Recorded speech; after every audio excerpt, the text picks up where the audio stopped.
readers especially like the Greek mythology and the whole surrounding of the whole game.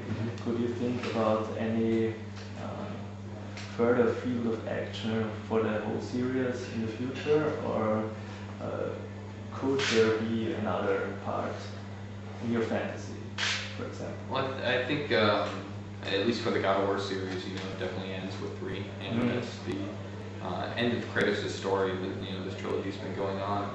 There's closure, and I think moving on to anything past that, it's kind of open from there. What do we want to do?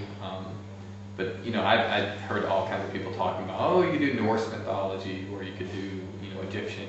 There are a lot of options. But I don't know. I think where the franchise goes from here is kind of it depends on what the fans want, and as well as us not extending the franchise too far and it just becoming something people aren't interested in anymore, because you don't want to see that overstay your welcome or dilute the gameplay that you've built up. So you don't want to disturb the fans, so you want to not overflow them with God of War 5, 10. Yeah, it's not going to be fun to us, for sure. It won't be a quality. Yeah, well, I mean, I think, whatever we make is going to be of high quality, but I think our team also is very protective of the franchise, and we realize that when you make 5 or 10 iterations of something like that you're going to lose quality there. So what can we do to make things feel fresh and new and interesting? I don't know. I mean, we just finished God of War 3, and we're doing the tour and whatnot, and then when we get back to the studio, it's matters. Do some holidays. Yeah, a break from all the hard work, and then it's a matter of figuring out what does the team want to do next, and I think the doors are wide open. Another question on the level design. You have the arena battles, and then the big boss fights, and also the puzzle sections.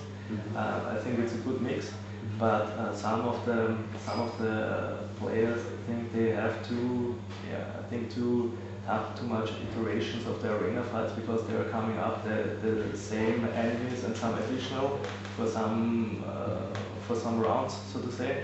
What was the intention not to push all the enemies at the first glance on the player? Well, I think that if I understand the question correctly, it's that why don't we bring on all the characters that put on in the beginning? Well, I think it's really important that developing a sense of pace for the game, that you not give everyone everything all up front, so that as the player plays through the game, that we reveal new things and that it feels like there's something to look forward to. And I think that by pacing those out, there's always a sense of wonder and a sense of anticipation around what's happening around the next corner. And so I think for me, designing games, I think I always try to keep that in mind, but not just in terms of the characters, but also in terms of what are the puzzles, what are the set pieces, what are the things that people want to keep playing the game for. And so if we get everything all up front, I think that it might be easy for people to become kind of bored or less interested. And so I think that's one of the things that we definitely try to do, is to keep it fresh, to keep it exciting. Yeah, like an interactive movie, for example. Right. Yeah. And for you personally, what is the main focus of the game? Is it big boss battles, or is it just slaying around everything, or are it the puzzles, or yeah? Well, I think that the way that the team kind of works is, we have our director, and he makes sure to see everything in the game and give feedback. But everyone on the team is almost responsible for one very specific aspect. And what that does is it allows, for myself and the combat designers, we focus just on combat. And that gives us the ability to really, really polish the work that we do and put out the highest quality content that we can. And that works for everybody in the studio. I really think it's the strength of our development. Absolutely.